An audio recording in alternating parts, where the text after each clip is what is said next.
O turismo de proximidade vem ganhando destaque. De acordo com o Ministério do Turismo, o número de buscas por viagens ao interior do Brasil cresceu 13% em 2020. Diante desse cenário, algumas instituições vêm estimulando o turismo regional, como é o caso do Sesc Rio, que revela alguns destinos incríveis e desconhecidos da população fluminense. Essas e outras iniciativas você vai conhecer no Rio em Foco, que começa agora. Vem com a gente!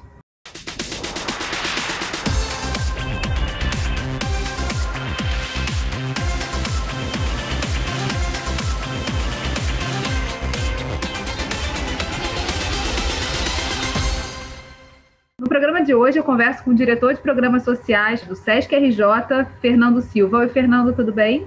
Olá, tudo bem? Vocês iniciaram recentemente uma série de programas em parceria com a Band Rio, falando dos destinos aqui do estado do Rio de Janeiro. Eu queria que você contasse um pouquinho mais sobre esse projeto. Pois é, esse programa é uma iniciativa do Sesc do Rio de Janeiro, junto com a Band Rio. A nossa equipe de turismo social, nós temos turismólogo em nossas unidades do Sesc.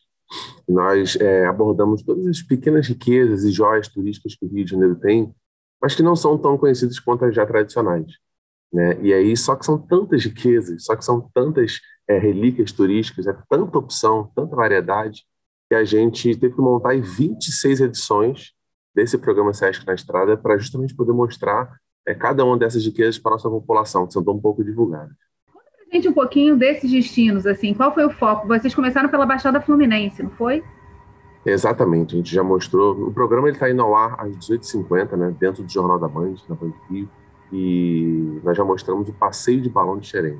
Olha como é que as coisas elas podem ser abordadas, né, por outro olhar, né? A gente tem frequentemente não, mas periodicamente aparecem matérias aí na imprensa sobre balões que acabam incendiando determinados lugares, né? Balão que é considerado ainda uma ação criminosa e ilegal. Só que você tem no distrito de Xerém, no município de Caxias, o passeio de balão de maneira turística. A gente vê tanto aquelas fotos daqueles passeios de balão lá na Turquia, né? E aqui no Rio de Janeiro a gente tem uma opção, a gente tem uma opção acessível, a gente tem uma opção romântica, a gente tem uma opção de passeio de balão, onde você consegue admirar a natureza, onde você consegue ter uma experiência que você não tem facilmente no dia a dia. E aí, fora isso, a gente tem também a Cascata Condideu, em Sumidouro, a gente tem o Parque Municipal Montanhas de Teresópolis, a gente tem as Dunas do Peró, em Cabo Frio, Centro Histórico de São Francisco da Baboana. Então, assim, são muitas opções. Quilombo do Campinho, em Paraty. Então, são diversas opções. Tanto é que a gente construiu 26 edições desse programa, e como eu falei, está indo ao ar aos sábados, porque são muitas riquezas, são muitas opções turísticas que a gente tem no nosso estado. E como é que foi a ligação, né? O mapeamento dessas atrações? Certamente você falou, e eu concordo, né? São tantas opções que provavelmente houve uma edição aí, né? 26 é até pouco, e pode ser só o começo aí de várias temporadas, né?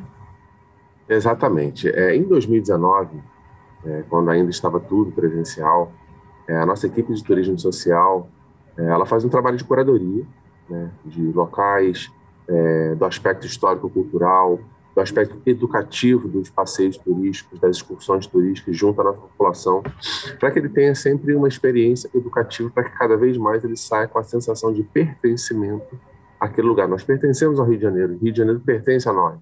A gente precisa ter essa consciência, né? Inclusive, a gente acredita que esse resultado a longo prazo vai diminuir uma série de índices negativos que a gente tem no Rio de Janeiro, depredação, enfim, violência e coisas do tipo. E a nossa equipe, em 2019, para você ter uma noção, só no Rio de Janeiro, nós visitamos mais de 50 municípios, mais de 50% dos municípios do Rio de Janeiro, com as nossas ações de turismo social. Então, a equipe ela fez esse trabalho de curadoria, onde a gente sabe que o turismo, cada ação turística dessa, ela consegue mobilizar mais de 50 segmentos: gastronomia, farmácia, transporte local, diversão, entretenimento, cinema, enfim, arte, cultura. Então, dentro desse trabalho, nossa equipe, começou a pandemia, foi todo mundo para casa, foi todo mundo virtual. A gente sentou e falou, gente, agora vamos lá. Agora a gente tem que, nosso público está em casa, não vai poder ir para lá. Então, vamos pegar ainda mais lugares, ainda mais opções, ainda mais riquezas, e vamos colocar na tela do computador, na tela do celular dessas pessoas. Para que quando lá na frente a gente começar a voltar, e esse lá na frente, pelo visto, está chegando cada vez mais próximo, a gente tenha cada vez mais opções para a gente ter experiências, e o principal, essas opções, elas tornam essas experiências acessíveis. né? Ainda existe aquela lenda dos passeios, os passeios para você viajar é caro, para você passear é caro, para você passar umas férias em algum lugar é caro. Não, o Rio de Janeiro tem dezenas de opções acessíveis, com experiências incríveis para a população. É a oportunidade de ser turista da própria cidade, né? Eu queria que você falasse um pouquinho sobre esse programa do SESC de Turismo Social, né? Como é que é feito esse processo? É aberto a toda a população? Como é que as pessoas podem acessar na medida que esse processo de abertura for acontecendo, né? E a possibilidade de a gente ter deslocamentos em grupos? Perfeito, exatamente. O SESC ele é uma empresa voltada para o trabalhador do comércio, bens, serviços e turismo, seus dependentes. As suas atividades são estendidas a toda a população, a toda a sociedade, né? E quando a gente pensou esse programa, a gente entendeu que, futuramente, isso até que a gente deve acabar falando mais sobre isso, futuramente, a partir de hoje em diante, a gente tem diversos tipos de público, com diversos tipos de interesses, com diversos tipos de perfis, que buscam diferentes tipos de opções de entretenimento, diversão, lazer, enfim. E aí, quando você entende essas pessoas, quando você entende que a gente está num cenário de pandemia, quando você entende que a gente tem tantas riquezas próximas, quando a gente tem um cenário de pandemia mundial, crise econômica, crise biosanitária, nós pegamos toda a nossa equipe e fizemos um trabalho, montamos um comitê científico para entender o que nós já temos de experiência turística, o que nós temos de normas, decretos, enfim, regulamentações municipais, estaduais, federais, o que a academia, o que o ambiente científico está trazendo para a gente de evidências, para a gente cada vez mais trabalhar em cima de evidências científicas, e o que o mercado lá fora, que já começou a retornar um pouco antes, já vem trazendo de boas práticas. E aí nós entendemos que, independente de pandemia ou não, independente de como a gente vai rodar daqui para frente, a gente precisa ter esse conteúdo muito bem trabalhado e muito bem atualizado e muito bem acessível ao público, para que ele cada vez mais tenha opções, tenha conhecimento e tenha autonomia e propriedade de escolher as suas ações de lazer daqui em diante. Então, esse é um trabalho que assim, veio para ficar, né? O conteúdo na internet veio para ficar, os blogs, os vídeos, os debates, os painéis.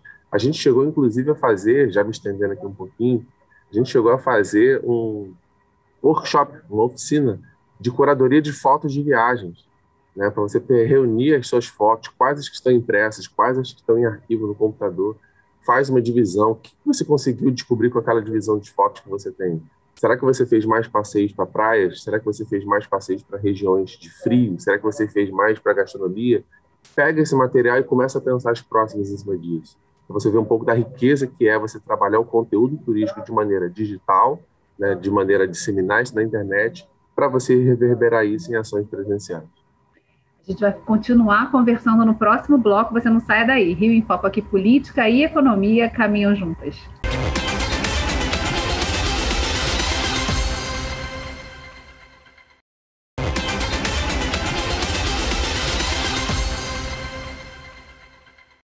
A gente falou lá na abertura do programa sobre essa questão do turismo de proximidade, né? Que é a tendência que se aponta aí para o setor das pessoas começarem a se deslocar internamente. O que isso traz também de vantagens para programas estruturados focando na possibilidade de tornar acessível essas viagens, essa experimentação da cidade sob uma outra perspectiva? Quando a gente fala do turismo de proximidade, a gente está falando aí de distâncias inferiores a 500, 400 quilômetros. Em paralelo, quando você tem aí todas as evidências que comprovam que o turismo ele tem um impacto direto em mais de 50 segmentos da cadeia econômica produtiva do local, você entende que pequenas ações acontecendo simultaneamente, paralelamente, consistentemente, né, continuamente, elas podem gerar uma série de riquezas para a população. A gente está falando, a gente tem muito, nessas conversas, a gente olha muito pela experiência do cliente, por aquele que vai que de repente não tinha condições ou não tem condições de fazer um passeio mais longe, uma excursão, uma viagem, mas que ele acaba de descobrir que tem tantas opções aqui perto. Mas a gente também tem que olhar para o comerciante daquela região, que basicamente atendia o público local, que agora existe uma nova perspectiva dele começar a receber pessoas de fora, né, para as pessoas que trabalham naquele comércio, para o próprio município em si. Inclusive, até a própria população ela pode, junto aos suas autoridades públicas, buscar que cada vez mais o seu trabalho de conservação, o seu trabalho de preservação do seu patrimônio cultural, ele seja cada vez mais bem feito, porque não existe patrimônio maior ou melhor ou mais rico ou menos rico. É o patrimônio da sua cidade, é o patrimônio do seu município, da sua região. Então, ele tem uma esfera, ele tem um entorno de mobilização econômica, de transformação social, de valorização histórico-cultural, que tende a gerar bons resultados e indicadores de qualidade de vida para a nossa população e para a nossa sociedade. E é muito interessante trabalhar isso em parceria com o setor público, né? Porque muitas vezes algumas secretarias carecem de investimento ou de conhecimento mesmo de toda essa riqueza. Então, esse mapeamento sendo feito, né, pelas instituições e as parcerias sendo estabelecidas, isso acaba criando mais resultados ou resultados de mais longo prazo. Olha, você foi perfeita agora na sua colocação, tanto é que quando eu tinha dito antes que as nossas equipes elas pegaram o que o ambiente acadêmico estava fazendo e trazendo como evidências, o que os governos estaduais, municipais e o federal estava trazendo como normas, decretos e legislações, e o que o mercado vem trazendo como boas práticas. Na verdade, não foi literalmente só um estudo, uma curadoria, foi sim uma roda de conversas, reuniões, grupos de trabalhos, comitês, com pessoas de todas essas esferas para fazer esse trabalho de construção. Esse trabalho do turismo, né, falando aí do Sesc na Estrada e todas essas ações que reverberam, ele foi literalmente assim, uma experiência prática muito real, muito intensa, de tudo aquilo que a gente vem vendo sobre boas práticas de gestão, sobre boas práticas de cooperação, de coletividade. Foi uma oportunidade grande, a gente não sabia o que ia acontecer, a gente não sabia o que seria o dia da manhã, então, assim, ou a gente fazia agora, bem feito, né, de acordo como a gente acredita que deva ser feito, ou a gente não ia ter nenhum tipo de propriedade do que seria o dia da manhã. Foi uma experiência bem interessante esse diálogo com esses parceiros. Eu queria que você falasse um pouquinho, Fernando, também da oferta de locais também, para que as pessoas possam se hospedar. O Sesc também possui alguns desses espaços pelo Estado, né? Exatamente. Como é que eles se integram nesse processo? Porque vocês têm feito também investimentos para ampliar a acessibilidade desses espaços, então, de que forma eles também se integram nessa paisagem que vocês estão divulgando ou estimulando que as pessoas conheçam e possam interagir? Nós, inclusive, internamente, a nossa área de turismo, nós chamamos de turismo social e hotelaria. Nós entendemos que está dentro de um único e grande segmento. Nós temos hoje 4 hotéis, estamos ampliando, na verdade, avaliando a possibilidade de ampliação. Nós temos o Hotel Sesc Nova Friburgo, nós temos um hotel em Petrópolis, em Nogueira, em Teresópolis, que é o Sesc Alpina, e o Hotel Sesc Copacabana, que fica a 1 quadra da praia de Copacabana. Né? Assim como todos os nossos serviços, os preços são acessíveis e diferenciados para o trabalhador do comércio, bens e serviços e seus dependentes. E a gente faz um trabalho integrado. Por quê? Nós temos esses hotéis em 4 municípios do Rio, e nós temos hotéis em todos os outros municípios do Rio de Janeiro, hotéis e pousadas. Então, dentro desse trabalho que a gente preconiza, nos nossos hotéis, nós recebemos a nossa população, nós recebemos o nosso público, nós entregamos para ele uma experiência diferenciada, uma experiência única. Tanto é que todos os nossos hotéis foram reconhecidos com o selo TripAdvisor, né, eleito entre os 10% de hotéis mais bem votados e mais qualificados pelos seus clientes no planeta. Então, nós temos esse selo TripAdvisor por mais um ano seguido. Alguns dos hotéis, inclusive Nogueira, por exemplo, você passa o dia inteiro lá, porque nós temos campus, ginásio, piscina, atividades verdes, sustentabilidade, uma área cultural. E nesses hotéis, inclusive, você tem pensão completa, almoço, café da manhã e jantar. E temos hotéis como o de Copacabana, por exemplo, que você tem um café da manhã e você tem depois toda uma programação para rodar a cidade do Rio de Janeiro, onde a gente entende que o Sesc ele não só está aqui para proporcionar uma experiência diferenciada para o comerciário, mas também para mobilizar o setor do comércio local.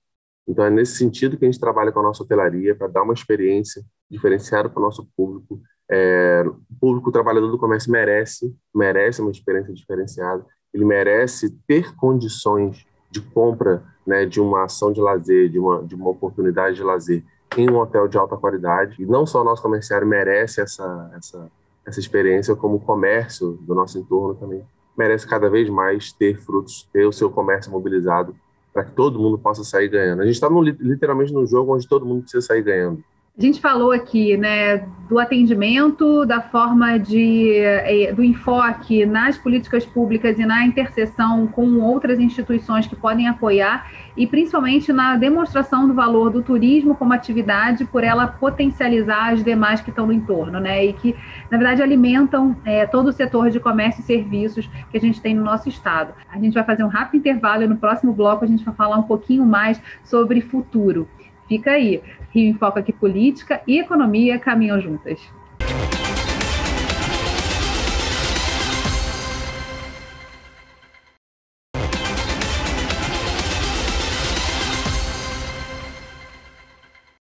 Estamos de volta com o diretor de programas sociais do SESC RJ, Fernando Alves, para falar sobre o turismo de proximidade, o papel do SESC nesse processo. Fernando, nos blocos anteriores a gente falou muito sobre de que forma projetos como o SESC na Estrada e o diálogo permanente com as diversas instituições permite que a gente tenha dados hoje para projetar esse futuro, essa retomada que vai acontecer aí com a massificação da vacinação. Queria que você falasse um pouquinho sobre como é que é o diálogo do SESC RJ com o sistema, né, total, e se há uma conversa também com os outros estados e uma troca permanente. Esse é um assunto que eu gosto bastante de falar, ele é bastante interessante, porque mostra a força do turismo, né, e a força do turismo social que a gente tem no país. O turismo já representou quase 10% do PIB nacional, né, então, assim, e dentro de 10% da força do PIB, a gente tinha visto que o turismo ainda tinha um potencial gigantesco para crescimento. Então, para a gente ter uma noção do que a gente ainda tem ainda para fazer. Nesse momento agora de pandemia e de avanço de vacinação, a gente começa a ver alguns lugares já, algumas mobilizações dentro do setor turístico para retomada.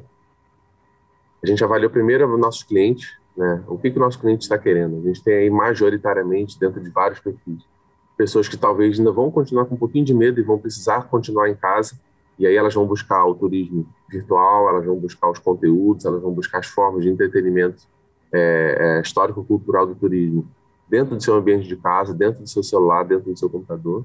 Tem aquelas que vão abordar, e muito, a gente acredita muito no público de proximidade, aquela que vai começar a sair, mas dentro ainda de um cenário de segurança, né, onde ela tem ainda uma confiança e uma proximidade da sua casa, para ela poder experimentar. E a gente sabe que a gente tem um público que está ansiosíssimo para sair, que está assim, já querendo, já com a mala já está pronta, já está com a mochila nas costas, está aguardando aí a segunda dose da vacina e passar alguns dias para poder já pegar aí o seu ônibus, seu carro, seu avião e ganhar o mundo novamente. Nesse sentido, e como a gente já tem reparado que algumas ações já voltaram, já começaram a acontecer, a gente já está, por exemplo, se planejando para começar a fazer o tour a pé, né, com distanciamento, as pessoas com máscara, pequenas distâncias. A gente tem começado a observar algumas ações onde ônibus de turismo, agora ônibus de turismo cada vez mais abertos, né? A gente tem aquele ônibus tradicionalíssimo que a gente vê lá, né, em Londres, os ônibus abertos. A gente já tinha isso aqui no Brasil, a gente já tinha isso aqui no Rio de Janeiro. Talvez essa tendência tenda a se ampliar, né, os ônibus abertos. Então, você tem espaçamento, você tem distanciamento, você tem os protocolos e você ainda tem um ambiente aberto. E nesse sentido, dessas pequenas possibilidades que começam a surgir, a gente já está começando a ser contactado por SESCs de todos os estados, né? A gente tem algumas regiões que não, assim, para elas não existe o turismo sem o Rio de Janeiro, para elas assim, não tem como atender o público delas se não tiver o Rio de Janeiro no roteiro. Então já começa a se pensar esses modelos de excursões e passeios dentro de pequenos cenários. A gente precisa entender que por mais que o nível de segurança ainda seja oscilante, a gente tem que ter gente pensando no turismo digital, virtual, a gente tem que ter pensando no turismo de proximidade, com pequenas ações, mas a gente precisa também ter gente pensando em viagens de avião, em viagens para outros estados, em viagens para outros locais mais distantes. E a gente fala muito do embasamento científico, o embasamento científico é a nossa base de trabalho, e ele é feito muito em cima de experimentações, né, e coletas de aprendizados com aquelas experimentações. Então, a gente tem aí já, sim, SESCs de várias regiões do Brasil. Existe um contato, existe um canal de contato entre os SESCs de todos os estados. O SESC está presente em todos os estados do Brasil. Então, existe esse canal de contato, existe esse diálogo das possibilidades, e o pessoal está de olho no Rio de Janeiro. O pessoal está querendo saber, e aí, podemos ir para passear a pé? podemos ir para rodar municípios aí dentro, podemos ir prevendo ônibus, enfim. Está sendo um diálogo bem interessante, o cenário está bem... A gente sabe que está difícil, a gente sabe que está difícil para a cadeia do comércio, a gente sabe que está difícil para o comerciante, a gente sabe que está difícil para o trabalhador que está com o seu trabalho também, seu emprego em risco, mas esse movimento coletivo, esse movimento de esperança, ele também, a gente entende que está trazendo aí bons frutos para a gente. Tem um ponto interessante, né? Nessa perspectiva de entender o que está acontecendo, a experiência tem ganhado muito espaço. E para que a gente tenha boas experiências, a gente precisa também ter uma boa capacitação. Como é que também ocorre a parceria, né, com o Senac e a formação desse público de atendimento para conhecer e entender o que espera esse turista que chega à cidade, que chega àquele local? Perfeito. Quando a gente teve alguns diálogos aqui, muitos diálogos aqui internamente, SESC, Senac e Sebrae, para entender as necessidades da cadeia produtiva econômica e das pessoas que trabalham no segmento. E a riqueza é impressionante, né? Desde o guia turístico, que ele precisa entender, que ele precisa divulgar um pouco melhor o trabalho dele, ele precisa não só conhecer a parte técnica turística que ele já tem, que é a grande riqueza, o grande ativo que ele tem. Ele precisa entender um pouco também de trabalho autônomo, ele precisa entender um pouco também de divulgação do trabalho dele. As recepções dos hotéis, elas precisavam estar muito bem preparadas para atender aos novos protocolos, a um novo modelo de experiência que não tinha precedente, né?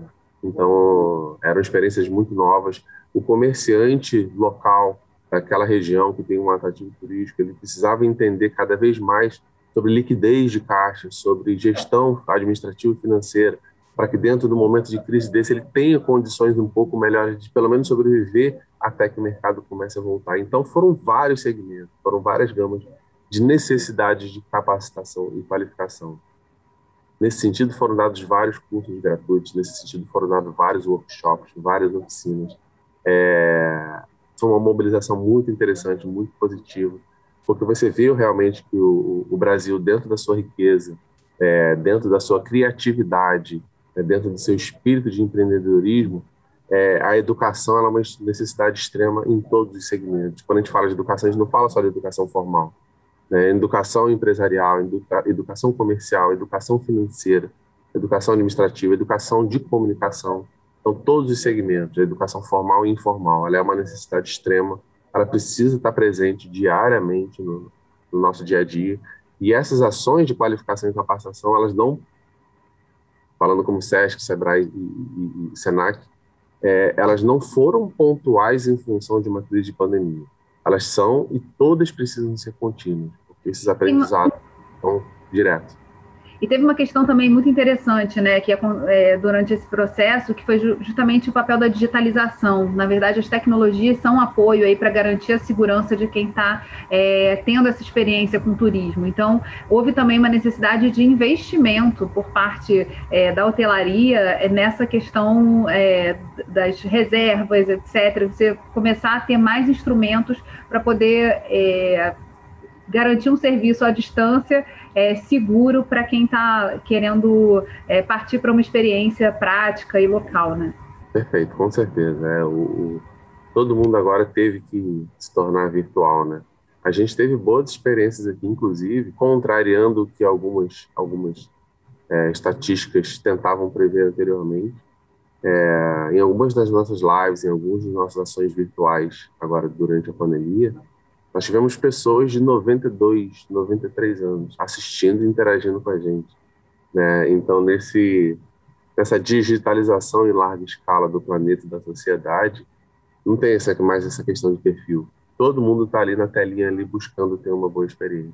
Fernando, muito obrigada por ter aceitado o convite, participar e trazer aí o projeto do SESC na Estrada, que a gente espera poder se multiplicar e para além das 26 já previstas, a gente poder ter um retrato da diversidade cultural, turística que o Estado do Rio de Janeiro oferece, não só aos seus cidadãos, mas também a todo o Brasil e, enfim, que isso também possa se replicar como uma experiência que o cidadão tenha na sua própria cidade, né? A gente poder experimentar tantas coisas que a gente sequer sabe que tem ali no bairro vizinho. Para quem ficou aqui com a gente, só um aviso, esse programa também está disponível nas plataformas de áudio, então você buscar pelo podcast Quero Discutir Meu Estado, vai poder ouvir um pouco do que a gente conversou aqui. TV Alerj, o canal do povo. Até a próxima.